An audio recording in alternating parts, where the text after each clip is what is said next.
Hi, thanks for joining me again for this Mark III chassis AK Cobra build video. Hope you're getting something out of the videos, and I'd like you to like and subscribe if you wouldn't mind. So in this video we're going to look at the electric handbrake module fitting, as it's got a new place on the loom, and we'll also whip around and install all the lights and finishing off all those other wiring connections. Let's get started. So excuse all my cut off wires and spare wire down here. So on previous wiring looms, there were a huge bundle of wires that would plug into the electric handbrake brain, would all finish and terminate down here, so you could plug in the brain just there, and then you'd bring the two wires from the ram through this bulkhead and plug them into the bottom two connections in there, and that would be it. And the only wires that you'd have up in the sort of main dash area would be the wires for the switch, but that's changed. So now all we've got down here is the old style electric handbrake wires that would go to, you know, your old Jag manual handbrake and to the switch that's on it. These are now just to be covered up and covered up if you're not using a manual handbrake. And we now have to install this brain all the way up on the dash somewhere, so that we can plug in the new finishing point for the wires.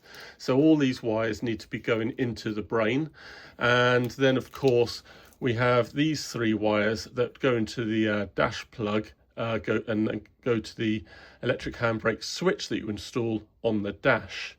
So that's all fairly simple. There is also one minor amendment, that I think this purple white wire is marked up on the instructions. Let's go and have a quick look.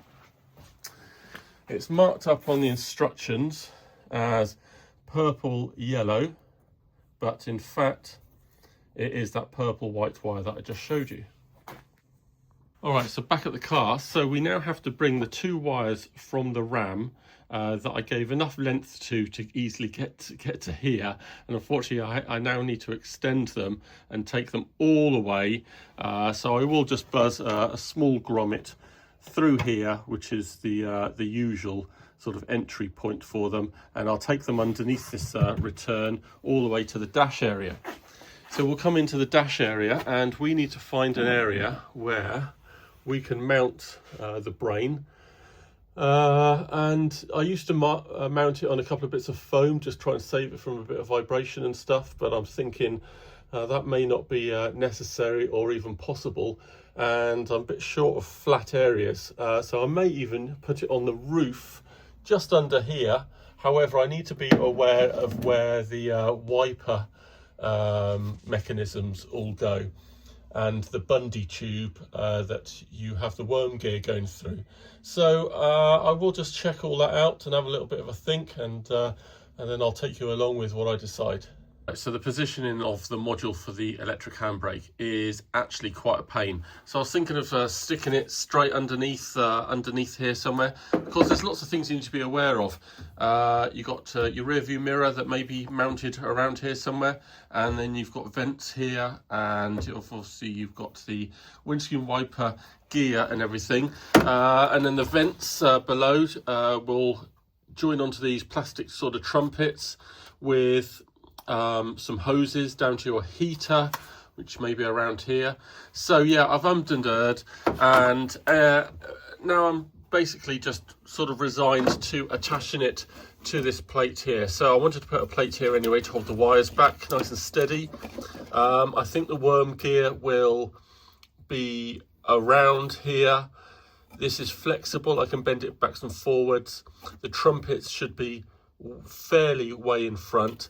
So basically I'm gonna fix this to around here, and it can be bent forwards and backwards if it needs to miss anything. How to fix it? Well, I don't know if anything gets hot. I've got to be aware of all the connectors everywhere, so I think it's a bit of Araldite or Tiger Seal onto this plate. I think it's a fairly important device. I don't want it to fall off, or any contacts to be made. You know, it does affect the handbrake. Could it make it engage while you're going along? I don't know. So we'll put it in here, fairly clear of everything, and the cables can all plug into it fairly easily.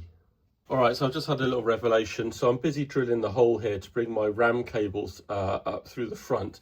And of course, you know, that involves, excuse it being a bit dark, but that involves the cable being brought round here to the hole. You're gonna have to put another zip tie here through there to be covered by the leather or carpet on the other side. And you know, it's probably not the best idea, but that's the usual route for the handbrake cable. Then I had a revelation. You know, this wire is coming out way up there, and it's actually about 4 inches back from where this curved tunnel is. So what I'm thinking is, it's basically around here, but that's too low and wouldn't be obscured by the centre tunnel. So what I'm thinking is I'm going to drill a hole straight through here, or it's pretty clear, apart from bars on either side, it's pretty clear just under here. So I can pop it up here and then all the way underneath the curved centre tunnel, all the way to the control unit, which I'm mounting just around here. So it's a nice straight run, a lot less cable, a lot less fanning around, because otherwise the cable will have to come up here and over the top and, you know, with a bunch of other cables. So I think that's a much better solution and bloody good idea actually. So I'm going to be filling up this hole and making a new one, and we'll see how that works out. Right, well, excuse the view in there, but I'm seriously made up for this. So I've gone from thick to thin conduit, stuck some heat shrink around the join and gone through a grommet there. I've put on a zip tie. I'm quite a fan of a brightly coloured zip tie when it's something important to people, and maybe the next owner can see what the score is, or somewhere easy to snip if they're trying to pull a wire out. And we can see here, that's the grommet coming out, and it's going to be, or the wire coming out, and it's going to be well hidden by obviously the curved tunnel. And I'm well made up by that actually. I don't have to extend my wires, they will reach just fine, and they'll just go up to the little module up there. So I'm quite made up. So that's the module all tucked away there. I'm pretty happy with that. This is flexible enough just to bend back if I need to, but I don't think any of the plastic trumpets from the vents are going to touch it at all. I did cut these quite short, so it's all just kept in there. I could even put a P-clip through using this bolt here, and just to hold it all a little bit tighter. I'm certainly going to use this bolt here for some earth, so I'm going to put an O-ring and join them together on there, just like I did just there. So that's quite handy. And I have yet to do the actual sort of RAM wires, which is the black and red wires here, because I'm not quite sure exactly where my fan is fitting just yet, because it's still being welded up, or at least the box that it fits in is. So it may be that I need to run it up the side, so I just need a little bit of extra slack, and that'll be sort of riv nutted in, and I'll also be able to put a P-clip on the side to hold this wire nice and tidily. And I'll also maybe put something down here, some tiger seal or something, just to keep this wire in place so that it doesn't impact the gear stick there, or indeed the chrome ring that goes around the top with the screws that go through it. So I need it kept well away and held still. So that's quite enough as a wiring, I think, until I get the heater in there. So let's get on with some lights. Good stuff, onto the lights. So quite a nice setup here. This is from S&J Motors. I'm sure that wherever you buy these, it's pretty much the same setup. So we've got some connection cables, and you've got the two lenses in here with bulbs. So that's all good. Let's get that out of the way. And then, of course, we have kind of the bucket here. And I do have the rings somewhere. You can get two types of finishing rings, just chrome, I think, or chrome on brass, which won't rust quite so much, if at all. So yeah, so we've got all the fixings here, and of course these go in through whichever holes, and they use these flat type nuts on the back.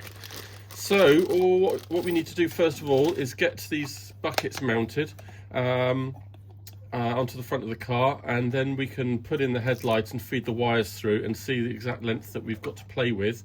And once we've done that, then we can put on the connectors. Now these do come with bullet connectors ready to go, so I guess you can just put bullets on the AK side of the loom. I don't have bullets, so I'm cutting all this off, and it'll probably have to go a lot shorter anyway. And then we'll be putting on these I don't know, supposedly waterproof automotive connectors. 10 or 11 quid, next day delivery Amazon. So I've had these knocking around for a few years now. So you need four pin for the headlights here, and then various pins throughout the car, 2 and 3 I think, mainly 2. You know, I use these as well for the boot light in the boot, and some other various connectors down to the reversing light and the fog lights, and of course this side repeaters as well. So you can use them anywhere, and they're pretty good and pretty easy to crimp, etc. Alright, so there is a correct way round to mount these. These mounting tabs are not the same distance. These two are closer to each other, and that would line up with these 2 tabs along the top. Of course, you want the name and everything to be upright. So basically the score is that there's 2 adjustment screws in here, so you can adjust to the angle of the light. And as long as you've got this one adjustment screw near the nearest to the tab up here, if you've got this one directly upright, straight up, then that will mean that that mounting tab is in the right position here, and your light will end up being straight up. So that's what we're going to do. So we're just going to do mounting adjustment screw up there, top, and this one is at right angles, this other adjustment screw just there. So that's how we're going to have to mount it on the car on both sides. So that's fine, and that's quite good. The exit hole for the wires is up the top, so straight up into the arch. So we'll get fitting. All right, so we want to obviously do our best with lining it all up.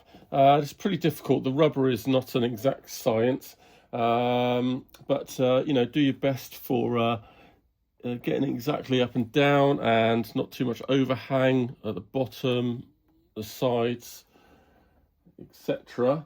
But I do tend to make my holes a little bit larger, so we need to do a total of 6 holes, because there's 4 fixing holes, and plus we have to let in these adjustment screws as well, so they can go in and out.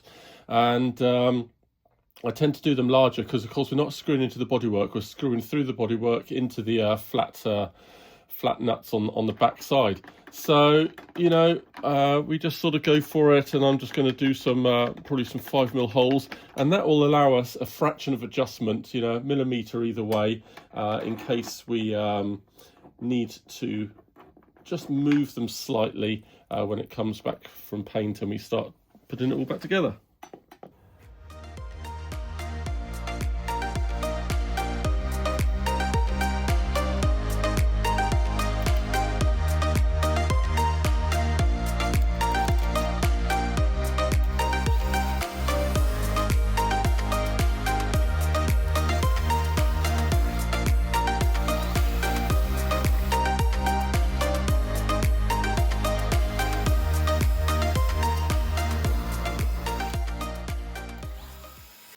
Okay, so I did just go to town on these holes up here, slightly larger than 6. So let's have a little look. Right, so we're all in there. So I may yet just widen, like I said, each hole just a smidge, just to give us that little millimetre of movement. But feeling around, I think we're in pretty good shape there, actually. So this is directly up, and this is off to the left, and I'm pretty pleased with that, actually. Pretty pleased. So I might just tidy up those holes, because there's no way I want to be making the holes bigger once it comes back from paint. And we'll get on with doing a bit of temporary mounting so we can do the wiring. Alright, so there's the finished install just there, all pretty simple. Things to note, these little fixings, they go right over the fixing. It looks like they go into a little hole, but they don't. They go right over the top. See if I can show you that a bit better. I don't think I can, but there you go. Yeah, so they're a bit of an angle. It's not terrific, but I believe that is the correct way. So we're all nicely on there. It's all very even all around there, ready for the nice finishing ring to go over the top. So that's all fine. And then on the inside, you can see that they're held in by those flat nuts. So what I'm going to do now is assess the correct length of wire, so I can put these terminals on there. So I'll just do keep in my zip tie and do some sort of nice connection about like that, and of course run my indicator through that zip tie as well, and that'll be the next job, to buzz a hole through for the indicator, which I'll show you in a sec. Moving right along now, we're going to do the front indicators, which are dead easy. We're just going to use this rubber mounting ring, if you like, as a template. It's a simple hole with a bit of a slot at the bottom so we can get this part of the fixing through. So let's go ahead and do one.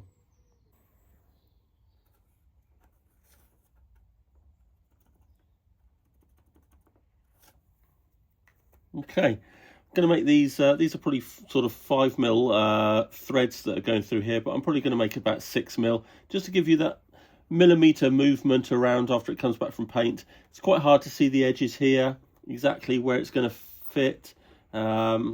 So it could do with probably being a fraction over, so I'll just be able to take that up with a 6mm hole.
So that is basically it. So that all worked pretty well. I think I will just make that slot a little bit bigger, just so that I'm not having to scrape in too much once it's all painted.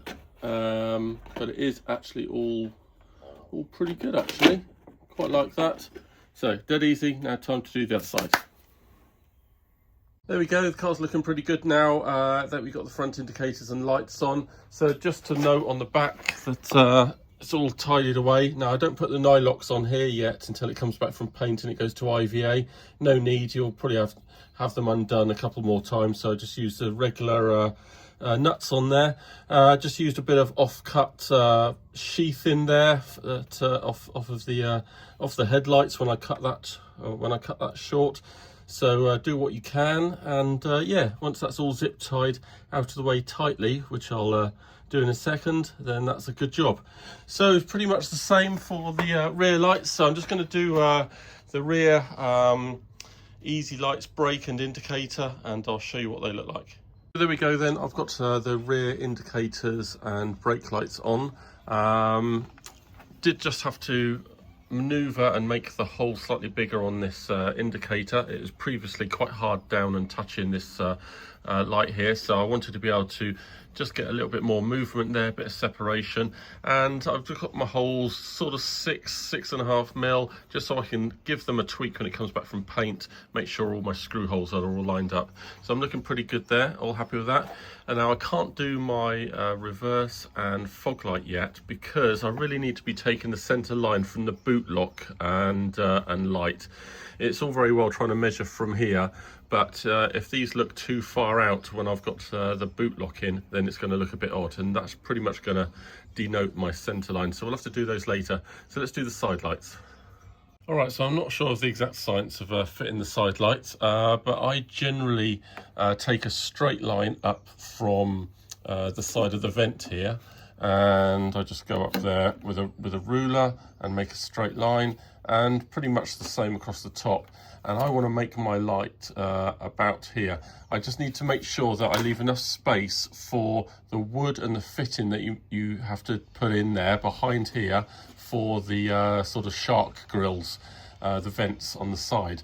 So I know that that's about an inch deep or so, so my light should be well clear of everything. So I'm just going to go ahead and measure. Now I'm pretty sure that this is about 20 mil across, but they are a sort of grip fit, and they can get loose. So I'm going to go for about 18 mil or so and see how that is, bearing in mind that paint thickness will obviously help out. So we'll just see how that fits in there after I've made a hole.